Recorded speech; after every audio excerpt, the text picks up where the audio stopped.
تو اگر ہماری اولاد یا ہمارے ماں باپ یا ہمارے اصحاب اس جنگ میں شریک ہوتے تو سب سے پہلے ہم اپنی اولاد کی خبر لیتے، سب سے پہلے ہم اپنے شوہر کی خبر لیتے، سب سے پہلے ہم اپنے بھائی کی خبر لیتے، سب سے پہلے ہم اپنے رشتہ داروں کی خبر لیتے، پوچھتے آخر یہ بتاؤ ہمارے رشتہ دار کیسے۔ لیکن اس عورت کی ہمت دیکھیں، اس عورت کے آپ حوصلوں کو دیکھیں، اس کی محبت کو دیکھیں۔ اسے معلوم تھا کہ یہ دنیا تو فانی ہے، دنیا کٹ جائے گی، دنیا کی محبت کچھ نہیں ہے، لیکن سب سے بڑی محبت اگر کوئی ہے تو وہ مدینے کے تاجدار کی ہے۔ سبحان اللہ سبحان اللہ۔ حقیقی محبت معلوم ہے کہ جس کے صدقے میں اس عورت کو معلوم تھا کہ جس کے صدقے میں ہمیں اس دنیا میں آنا ملا ہے اور جس کے صدقے میں کل ہمیں جنت ملے گی، وہ بھی معلوم۔ وہ عورت راستے میں کھڑے ہو کے پوچھ رہی تھی بتاؤ میرے نبی کیسے۔ ایک صاحب آئے، اس عورت کے 3 لوگ اس جنگ میں شریک تھے، اس کا شوہر تھا اس جنگ میں، اس کا بھائی تھا اس جنگ میں، اس کے بیٹے تھے اس جنگ میں۔ وہ عورت پوچھ رہی تھی، ایک صاحب آئے پوچھا بتاؤ میرے نبی کیسے ہیں۔ وہ صاحب کہنے لگے اے عورت تمہارا شوہر شہید ہو گیا ہے۔ وہ عورت کہہ رہی تھی مجھے میرے شوہر کے بارے میں نہ بتاؤ بلکہ یہ بتاؤ کہ میرا نبی کیسا ہے۔ دوسرا آیا کہا تمہارے بھائی شہید ہو گئے۔ وہ عورت کہہ رہی تھی مجھے میرے بھائی کے بارے میں نہ بتاؤ بلکہ یہ بتاؤ میرے نبی کیسے ہیں۔ تیسرا آیا اس نے کہا تمہاری بچے شہید ہو گئے۔ وہ عورت کہہ رہی تھی مجھے میری اولاد کے بارے میں نہ بتاؤ بلکہ یہ بتاؤ کہ میرا نبی کیسا ہے۔ اگر میرا نبی سلامت ہے تو میرا سب کچھ سلامت ہے۔ نعرہ تکبیر، نعرہ رسالت، جشن عید میلاد النبی، فیضان حضور بحر العرفان، نعرہ رسالت۔ آج ہم کہتے تو ہیں ہم نبی کے ماننے والے ہیں، نبی سے محبت کرنے والے ہیں، نبی کے امتی، لیکن آپ اپنے دلوں میں جھانک کے دیکھیں کیا اس عورت جیسی محبت آج ہمارے دلوں میں؟ حضرت صدیق اکبر رضی اللہ تعالیٰ عنہ، آپ کے بیٹے جب ایمان لائے تو ایک دن کہنے لگے ابا جان ایک وقت ایسا تھا کہ آپ مسلمانوں کی طرف سے جنگ لڑ رہے تھے اور میں کافروں کی طرف سے تھا۔ ایک وقت آیا کہ آپ کی گردن میری تلوار کے نیچے تھی۔ دیکھیں اسلام کی محبت، دین کی محبت دیکھیں، نبی کی محبت دیکھیں۔ آخر ابو بکر کا نام ایسے ہی نہیں زندہ، حضرت عمر کا نام ایسے نہیں زندہ، غریب نواز آج ہمارے دلوں میں ایسے ہی نہیں زندہ ہے، بلکہ انہوں نے دین کے لیے قربانیاں دی۔ آج ہمارے سروں پہ ٹوپیاں ہیں، آج ہمارے چہروں پہ داڑیاں ہیں، آج ہماری مسجدیں آباد ہیں، آج ہمارے مدرسے آباد ہیں۔ ان کے پیچھے سب سے بڑی قربانی ہمارے اولیاء اکرام کی۔ 1400 سال پرانا دین آج مکے کی وادیوں سے نکل کے آج ملک ہندوستان میں پہنچا ہے، بغیر قربانی کے نہیں پہنچا۔ یہی ملک ہے، یہی ہندوستان ہے۔ اسی ہندوستان میں 27,000 علماء کے سر قلم کیے گئے۔ آپ سوچیں ہمارے اسلاف نے کیسی کیسی قربانیاں دی اس ملک کے لیے، جس ملک کے لیے ہم نے سب کچھ کیا۔ اس ملک پہ ہم نے 1000 برس حکومت کی، مسلمانوں کے نام کا دبدبہ تھا، مسلمانوں کے چرچے تھے، مسلمان بادشاہوں کا روب تھا لوگوں کے اوپر، مسلمان بادشاہ مسلمان جسم کی گلی سے گزر جایا کرتے تھے، لوگوں کے دل دہل جایا کرتے تھے۔ آج ہم مسلمان، وہ مسلمان، وہ قوم جسے کل ہمارے سامنے کھڑے ہونے کا شعور نہیں معلوم تھا، آج وہ ہم پہ حاکم ہے۔ ہمارے اسلاف نے ہر ایک کے ساتھ انصاف کیا، ہر ایک اہل حقوق کے حقوق ادا کیے، لیکن آج ہم سب کچھ بھول گئے۔ ہمارے اسلاف، آپ اپنے اسلاف کی قربانیاں پڑھیں، آپ کو کتابوں سے غائب کیا جا رہا ہے، آپ کو تاریخوں سے نکالا جا رہا ہے۔ آپ سوچیں کہ ہم نے اس ملک کے لیے کیا، لیکن حقیقت یہی ہے کہ جب سے ہمارے دلوں سے ایمان نکل گیا، نبی کی محبت نکل گئی، ہم نمازوں سے دور ہو گئے، ہم عبادتوں سے دور ہو گئے، ہم اچھے کاموں سے دور ہو گئے، ہم پہ کافر مسلط کر دیے۔ حضرت ابو بکر سے ان کے بیٹے کہہ رہے ہیں ابا جان ایک وقت تھا کہ آپ کی گردن میری تلوار کے نیچے تھی، میں چاہتا تو آپ کی گردن اڑا دیتا، لیکن میرے دل میں خیال آیا کہ آپ میرے والد ہیں، میں نے اس خیال سے آپ کو چھوڑ دیا۔ لیکن دیکھیں مدینے کے عاشق، مدینے کے وفادار کا جواب۔ حضرت ابوبکر فرماتے بیٹا تم نے تو یہ خیال کر لیا ہم تمہارے والد ہیں، تم نے ہمیں چھوڑ دیا، لیکن اگر خدا نہ خواستہ کسی جنگ کے موقع پر تمہاری گردن ہماری تلوار کے نیچے ہوتی تو ابوبکر یہ کبھی نہیں سوچتا کہ تم میرے بیٹے ہو، تم میرا خون ہو، ہم تمہیں چھوڑ دیتے، بلکہ ابوبکر یہ سوچتا کہ تم میرے نبی کے گستاخ ہو اور تمہیں گستاخ سمجھ کے ہم تمہاری گردن اڑا دیں۔ ابوبکر کبھی اپنے خون کا خیال نہیں کرتا، اپنے رشتے کا خیال نہیں کرتا، بلکہ یہ سوچتا کہ تم ہمارے نبی کے گستاخ ہو، ہم تمہاری گردن اڑا دیں۔ یہ تھے مدینے کے دیوانے۔ آخر میں ہم آپ سے کہیں گے، میں نے جس آیت کریمہ کی تلاوت شرف حاصل کیا، کل نفس ذائقۃ الموت، ہر نفس کو موت کا مزہ چکھنا۔ یہ دنیا فانی ہے، قرآن میں آیا کل من علیہا فان، ہر چیز فنا ہو جائے۔ کل تک مولانا عبدالغفور صاحب کی آپ خدمت کرتے رہے، ان کے ساتھ وفاداری کا ثبوت دیا، انہی ہاتھوں نے انہیں دفن کر دیا، انہی ہاتھوں نے مرو مٹی نیچے انہیں دبا دیا۔ نہ جانے کتنے لوگوں کو ہم ان ہاتھوں سے دفن کر چکے ہیں، نہ جانے کتنوں کو ہم نے کھو دیا، اپنوں کو کھو دیا، اپنی اولاد کو کھو دیا، اپنے والدین کو کھو دیا۔ ان ماؤں کو ہم نے دفن کیا ہے جو مائیں ہمارے لیے راتیں اپنی قربان کرتی ہیں، جو ہمارے لیے روتی رہی، جو ہمارے لیے سسکتی رہی، اپنا گرم گرم بستر چھوڑ کے گیلے بستر کو اپنے لیے وہ استعمال کرتی رہی۔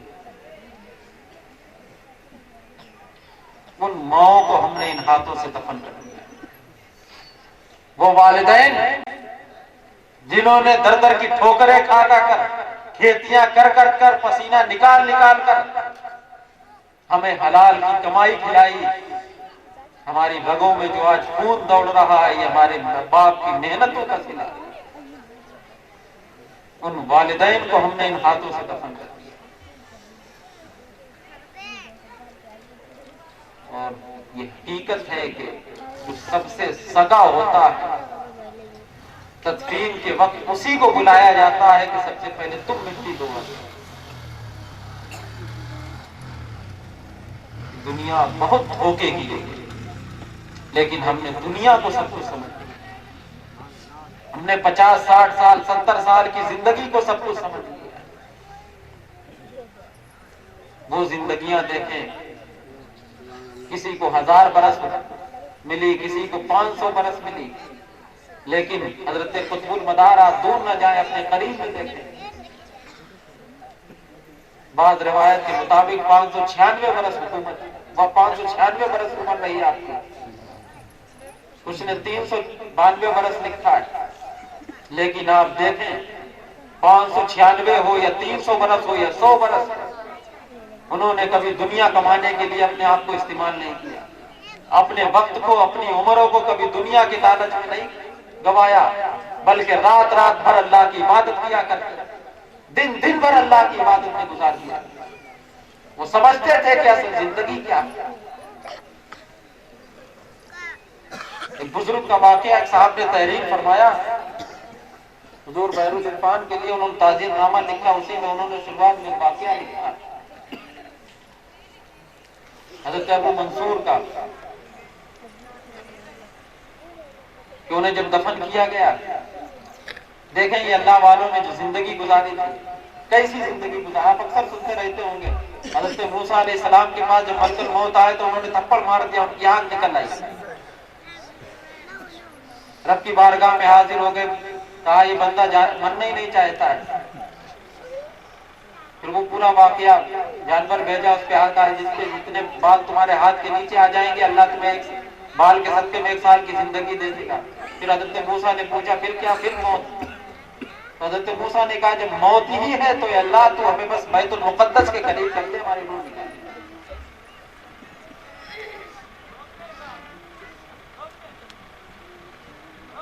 انہوں نے لکھا کہ حضرت ابو منصور کی تقریباً 90 برس عمر رہی۔ جب ان کا انتقال ہوا، انہیں دفنایا گیا، قبر میں فرشتے آئے، فرشتوں نے کہا من ربکا، یہ اللہ والے تھے، یہ بھی انسان تھے، آپ ان کی زندگی دیکھیں اور اپنا حال دیکھیے گا کہ اللہ ہمارے ساتھ کیا کرتا ہے، ہماری ہمتیں کہاں جواب دیں گی۔ موت کا ایسا جھٹکا لگتا ہے، روح جب انسان کے جسم سے نکلتی ہے، ایک مثال دی گئی، چھوٹی سی جھرگڑیاں ہوتی ہے، اس پہ جب آپ ریشم کا کپڑا ڈالو تو ریشم کیسے کھنچتا ہے، کانٹوں میں جب ریشم پھنستا ہے تو کیسا کھنچتا ہے، جب ریشم کا کپڑا اٹھائیں گے آپ ڈالنے کے بعد، روح ہماری جو ہے وہ نسوں میں پیوست ہے، جسم کی ہر نس میں ہماری روح پیوست ہے۔ جب فرشتے ہماری روح کھینچتے ہیں تو ہماری نسیں کھینچتی ہیں۔ آپ سوچیں جب ہماری کوئی ایک نس میں تکلیف ہوتی ہے تو ہمیں کتنا درد ہوتا ہے، اور جب ہمارے جسم کی ساری نسیں کھینچیں گی تو ہمارا حال کیا ہوگا۔ مرنا سب کو ہے، روح سب کی نکلنا ہے، بس فرق اتنا ہے کہ گناہگاروں کو اسی وقت پتا چل جائے گا کہ ہم نے زندگی اپنی کیسی گزاری۔ حضرت منصور سے سوال کیا فرشتوں نے من ربکا، تمہارا رب کون ہے؟ حضرت منصور کا منہ لال ہو گیا، چہرہ لال ہو گیا۔ ہم آپ فرشتوں کے سامنے منہ نہیں بگاڑ سکتے، ہم آپ فرشتوں کو غصہ نہیں دکھا سکتے، ہماری کیا اوقات ہے کہ ہم فرشتوں سے کچھ کہہ سکیں، لیکن یہ اللہ والے ہوتے تھے جن کی راتیں بھی اللہ کے لیے ہوتی تھی، جن کے دن بھی اللہ کی یاد میں گزرتے تھے، جو مدینے سے سچی محبت کرتے تھے، مدینے کے نام پر مر مٹنے کا جذبہ رکھتے تھے، اللہ انہیں ویسے درجے بلند کیا۔ حضرت منصور نے جب ان کا سوال سنا من ربکا، حضرت منصور کا چہرہ لال ہو گیا، آپ غصے میں فرشتوں سے کہنے لگے کہ میرا جب انتقال ہوا میری عمر 90 برس تھی، جب میں 20 سال کا تھا، 20 سال سے لے کر 90 سال تک میں ایک رب کی پہچان کراتا رہا، 70 سال میں اپنے رب کی پہچان کراتا رہا، نہ جانے کتنوں کو کلمہ پڑھایا، نہ جانے کتنوں کو خدا کے قریب کیا، نہ جانے کتنوں کو ہدایت دی، نہ جانے کتنوں کو خدا کا راستہ بتایا۔ جس نے 70 سال تک ایک رب کی پہچان کرائی ہو، ایک اللہ پر لوگ ایمان لائے ہو، جس کے صدقے میں آج تم اس سے سوال کر رہے ہو کہ تمہارا رب کون ہے۔ آپ سوچیں یہ اللہ والے تھے جن کے اندر اتنی ہمت تھی، وہ دنیا کی بھی کسی طاقت سے نہیں ڈرتے تھے، اور قبر میں جاتے تھے تو انہیں بھی معلوم ہے آخر یہ فرشتے آئے ہیں میرے رب کے حکم سے، اس رب نے بھیجا ہے جو رب ہم سے محبت کرتا ہے۔ فرشتوں سے جو اتنا کہا کہ آج تم اس سے پوچھ رہے ہو جس نے 70 سال ایک رب کی پہچان کرائی، آج تم اس سے پوچھ رہے کہ تمہارا رب کون ہے۔ فرشتوں نے حضرت منصور سے کچھ نہیں کہا، رب کی بارگاہ میں حاضر ہوئے، عرض کیا اے میرے رب آخر تو نے کیسے بندے کے پاس بھیج دیا؟ میرا رب کہتا ہے کہ میرا منصور صحیح کہتا ہے، اسے اس کے حال پہ چھوڑ۔ یہ اللہ والے تھے۔ سرکار امام ربانی مجدد الفسانی کو جب دفن کیا گیا، ان کے بیٹے خواجہ محمد معصوم جب ان کی قبر پہ بیٹھے پوچھا، دیکھیں اللہ والوں کی دل کی نگاہیں دیکھیں، وہ ایسے مردوں سے بات کیا کرتے ہیں جیسے ہم زندوں سے بات کرتے ہیں۔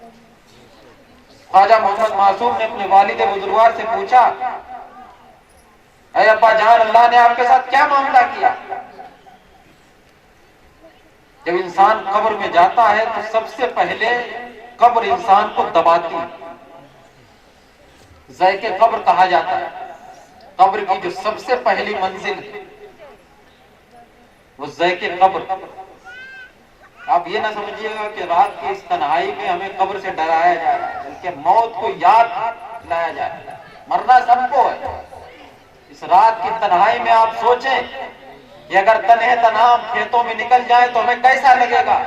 اس اندھیری کوٹری کے بارے میں بھی سوچیں کہ جس میں ہمیں تنہے تنہا رہنا ہے، ہمیں فرشتوں کے ہر سوال کا جواب دینا ہے، تب ہمارا کوئی کام آنے والا نہیں۔ وہ دوست جو زندگی میں ہم پہ جانیں لٹاتے تھے، وہ والدین جو زندگی میں اپنے سب کچھ ہم پہ قربان کرنے کے لیے تیار تھے، وہ ہمارے دوست و احباب جو ہمارے لیے رات دن مرا کرتے تھے، ہمارے خون نکلنے پہ وہ تڑپ جایا کرتے تھے، لیکن آج تنہائی ہے، اس اندھیری کوٹری میں آج نہ ہمارا دوست کام آئے گا، نہ آج ہمارے والدین کام آئیں گے، نہ آج ہمارے بھائی کام آئیں گے۔ اگر اب کوئی کام آئے گا تو میرا رب کام آئے گا، مدینے کا تاجدار کام آئے گا۔ سبحان اللہ سبحان اللہ، واہ بے اب شک۔ کوئی کام آنے والا نہیں۔ دنیا میں جتنی چل گئی، قبر میں کسی کی چلنے والی نہیں۔ قبر میں صرف چلے گی محبوب اعظم صلی اللہ تعالی علیہ وسلم کی چلے گی، ان اللہ والوں کی چلے گی۔ حضرت امام ربانی سے جب پوچھا کہ کیا ذائقہ قبر ہوا تو امام ربانی فرماتے ہیں بالکل نہ کے برابر۔ ذائقہ قبر بروں کو بھی ہونا ہے، نیکوں کے ساتھ بھی ہونا ہے، بروں کے ساتھ بھی ہونا ہے۔ بس فرق اتنا ہے کہ نیکوں کے ساتھ ایسے ہوگا جیسے ماں اپنے بیٹے کو گود میں محبت میں دباتی ہے، اور گناہگاروں کے ساتھ ایسے ہوگا کہ یہ ہماری پسلیاں ادھر کی ادھر ایسے ایک دوسرے میں مل جائیں گے۔ اب سوچیں کیسی تکلیف ہوگی۔ پھر خواجہ محمد معصوم نے پوچھا کیا فرشتے آئے؟ سوال جواب کے لیے کیا فرشتے آئے؟ دیکھیں امام ربانی، یہ مدینے کے غلاموں کے غلام کا یہ عالم ہے تو مدینے کے تاجدار کا کیا؟ سرکار امام ربانی فرماتے ہیں کہ میرے رب نے فرشتے بھیجنے سے پہلے پوچھا کہ شیخ احمد تمہاری قبر میں فرشتے بھیجوں یا نہ بھیجوں؟ امام ربانی فرماتے ہیں میں نے اپنے رب سے کہا، سوال کرنے والے کا سوال دیکھیں اور جواب دینے والے ہم سے اگر رب پوچھ لے تو ہم تو ڈائریکٹ منع کر دیں۔ فرشتے اتنے منکر نکیر جو ہوتے، اتنے بھیانک ہوتے۔ ایک بہت بڑے بزرگ کا واقعہ ہے، جب ان کے قبر میں فرشتے آئے تو وہ فرشتوں کی حیت دیکھ کے، ان کی شکل دیکھ کے اتنا گھبرا گئے کہ 3 دن تک انہوں نے سوالوں کے جواب نہیں دیے۔ جب ان کے پیر و مرشد ان کی قبر میں آئے اور ان کے سر پہ ہاتھ رکھا اور کہا اب تم جواب دو، تب انہوں نے تیسرے دن جواب دیا۔ دیکھیں جہاں کوئی نہیں کام آتا ہے وہاں یہ اللہ والے کام۔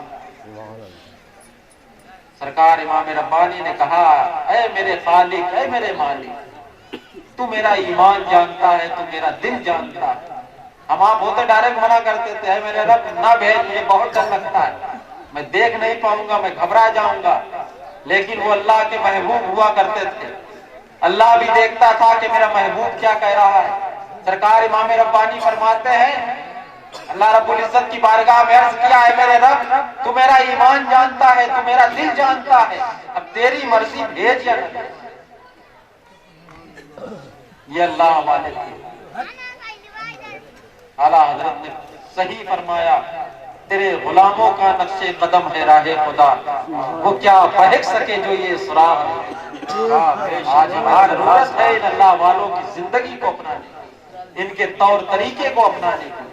آج ہم لوگوں کو یاد کر رہے ہیں، اللہ والوں کا ذکر کر رہے ہیں، نیکوں کو یاد کر رہے ہیں۔ آخر ہم کبھی یہ بھی تو سوچیں کہ آج ہمارے والدین بھی دنیا میں آئے چلے گئے، ہمارے آباء و اجداد دنیا میں آئے چلے گئے، آج کوئی کسی کا نام لیوا نہیں ہے، لیکن مولانا عبدالغفور صاحب کہاں کے رہنے والے، کہاں آئے، کتنے سال ہمارے بیچ رہے، لیکن آج اس رات کی تنہائی میں جو سونے کا ٹائم ہے، ہم ان کے احسانات کو آج یاد کر رہے ہیں، ان کی نیکیوں کو ہم یاد کر رہے ہیں، ان کی نیکیوں کا چرچا کر رہے ہیں۔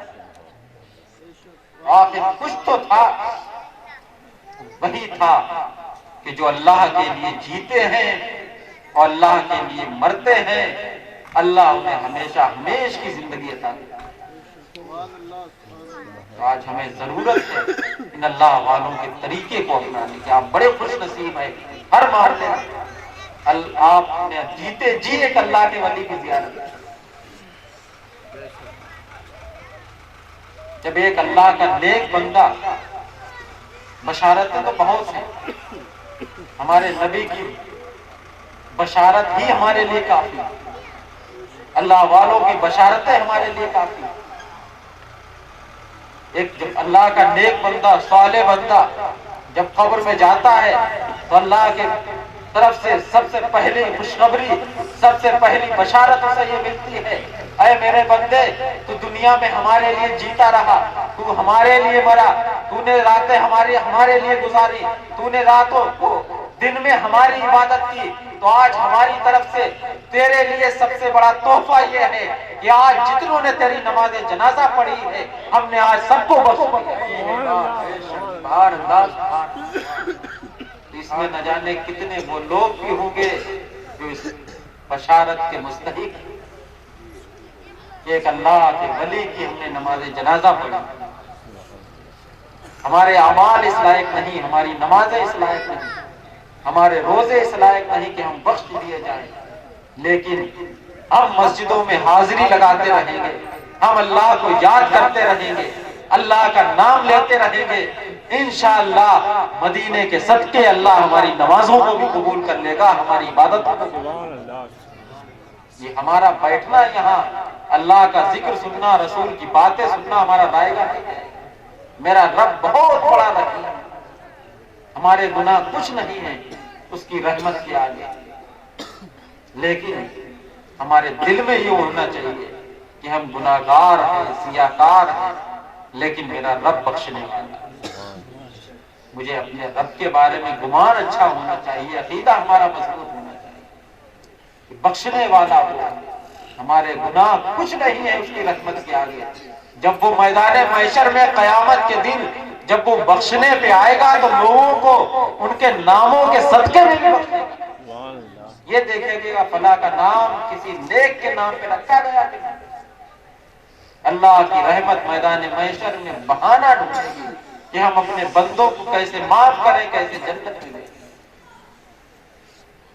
آپ عقیدہ اپنا مضبوط کر لیجیے، ایمان آپ مضبوط کر لیجیے، دنیا کی کبھی کسی طاقت سے ڈرنا نہیں، گھبرانا نہیں، ہمیشہ یہ سوچنا کہ دنیا کو طاقت دینے والا ہمارا رب، کبھی کسی سے نہ گھبرانا، لیکن آپس میں اتحاد رکھنا، اختلاف کبھی نہ کرنا، آپس میں آپ ایک بنے رہیں گے، نیک بنے رہیں گے، اللہ آپ کی دنیا میں بھی مدد کرے گا اور قبر میں بھی آپ کی مدد کرے گا۔ اور جہاں آپ نے اپنے آپ کو الگ کر دیا، اپنے بھائیوں کی آپ دشمنی پہ اتر آئے، اپنے بھائیوں کی برائیوں میں لگ گئے، اپنوں کو دور کر دیا، یہ سمجھ لیجئے گا کہ ہماری دنیا بھی خراب ہے، ہماری آخرت بھی خراب ہے۔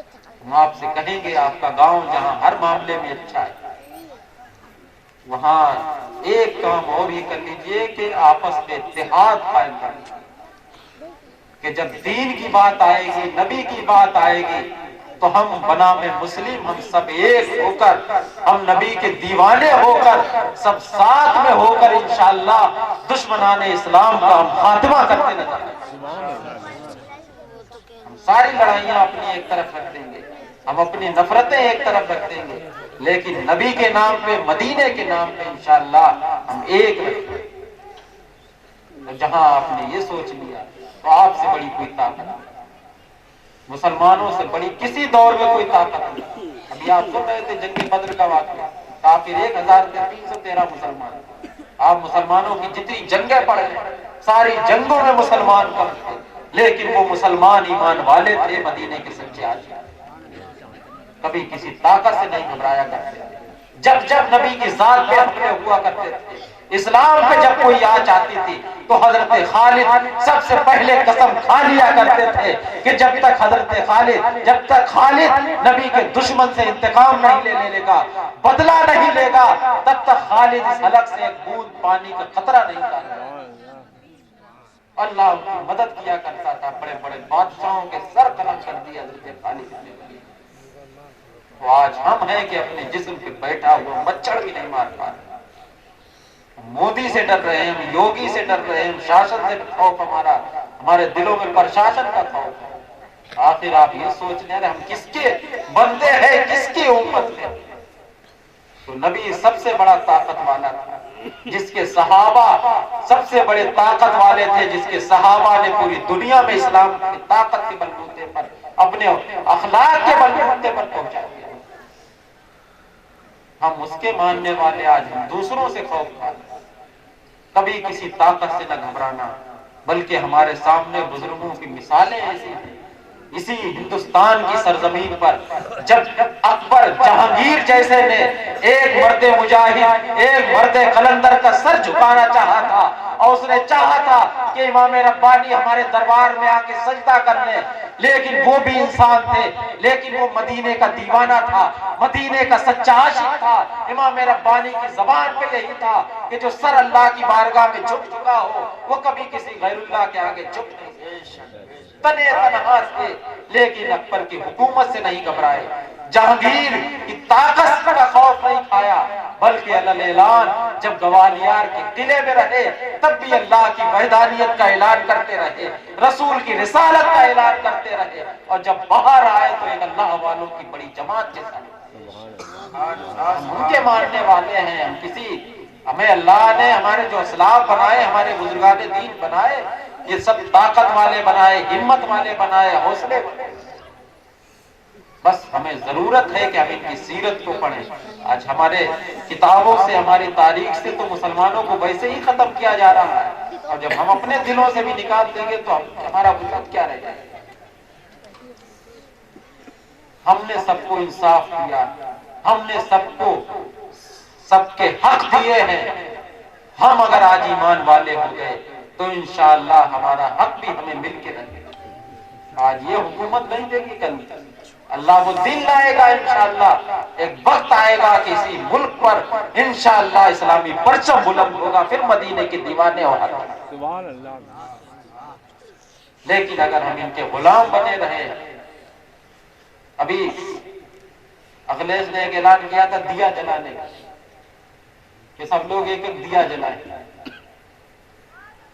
دیوالی کے موقع پر ایک دن پہلے سب نے دیا جلایا، مسلمان رہے، غیر مسلم رہے، سب نے دیا جلایا۔ لیکن آپ سوچیں کہ ایک کافر نے ایک آواز اٹھائی، اس نے کہا دیا جلائیں، تو جو مسلمان تھے انہوں نے بھی دیا جلایا، جو کافر تھے انہوں نے بھی دیا جلایا۔ ہماری مسجدوں سے مؤذن 5 ٹائم حی علی الصلاۃ حی علی الفلاح کی صدائیں بلند کرتا رہتا ہے، اور کھلم کھلا کہتا ہے کہ کامیابی کی طرف آؤ، نماز کی طرف آؤ۔ ہم نہیں دھیان دیتے ہیں، ہم شیطانوں کی طرح بھاگ جاتے ہیں۔ ایک کافر نے کہا ہم نے مان لیا، ہم نے دیا جلا دیا، لیکن ایک مؤذن ہمیں 5 ٹائم کامیابی کی دعوت دے رہا ہے۔ پڑیا پہ کینسر بنا ہوتا ہے، کھاتے ہیں، اور اسی کا الٹا مؤذن کہہ رہا ہے کہ کامیابی کی طرف آؤ، ہم بھاگتے ہیں۔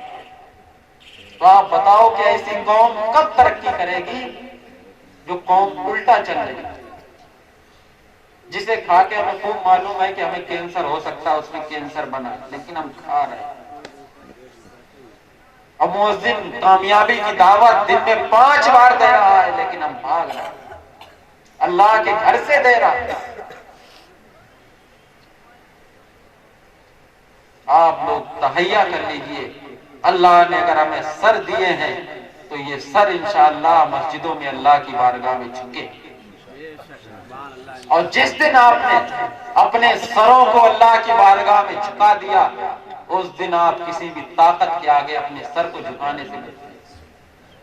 اللہ والوں نے یہی کیا اور ہمیں وہی کرنا ہے جو ہمارے اللہ والوں نے کیا، ہمارے اسلاف نے۔ ہم ایک رہے، ہم میں اتحاد رہے، آپس کی برائیاں ہم اپنے دلوں سے نکالیں، آپس کی نفرتیں ہم اپنے دلوں سے نکالیں۔ سب کو مرنا ہے، قبر میں جا کے سب کو ایک ایک چیز کا حساب دینا ہے۔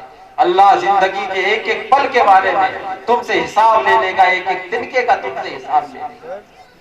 لیکن اگر وہی زندگی ہم نے 50 60 سال 60 سال نفرتوں میں گزار دی، آپس میں لڑائی سے گزار دی، آپس میں لڑ جڑ کے گزار دی، ہم نے اپنے خون پسینے کی کمائی پرشاسن کو کھلائی، کورٹ میں کھلائی، وکیلوں کو کھلائی، تو آپ سوچیں کہ ہماری زندگی کتنی بری زندگی کہ دن دن بھر محنت کر کے ہم کھیتی کر کے، سب سے صحیح کمائی کسانوں کی ہے، محنت کر کے کماتے ہیں، سب سے جائز کمائی کسانوں کی، لیکن انہی کمائی کو ہم وکیلوں پہ خرچ کر رہے ہیں، ہم پرشاسن پہ خرچ کر رہے ہیں۔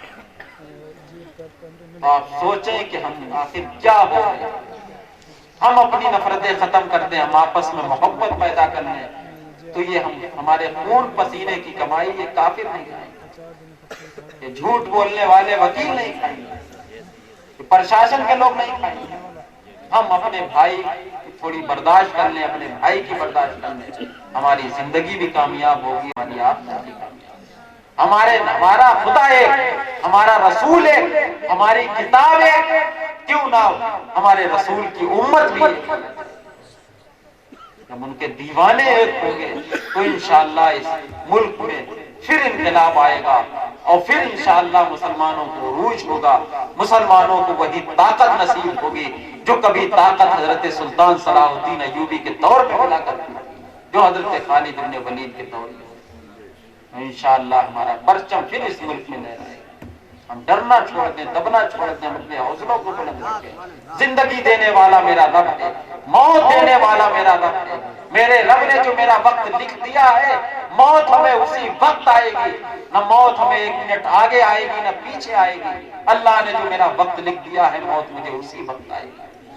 کیوں نہ ہم غیروں کے آگے اپنے اسلام کا پرچم بلند کریں، اپنے نبی کا نام روشن کریں، ہم غیروں کو دکھا دیں کہ دیکھ لو مدینے کے دیوانے ایسے ہوتے ہیں، مدینے کے عاشق ایسے ہوتے ہیں۔ تہیہ کر لیجیے انشاءاللہ۔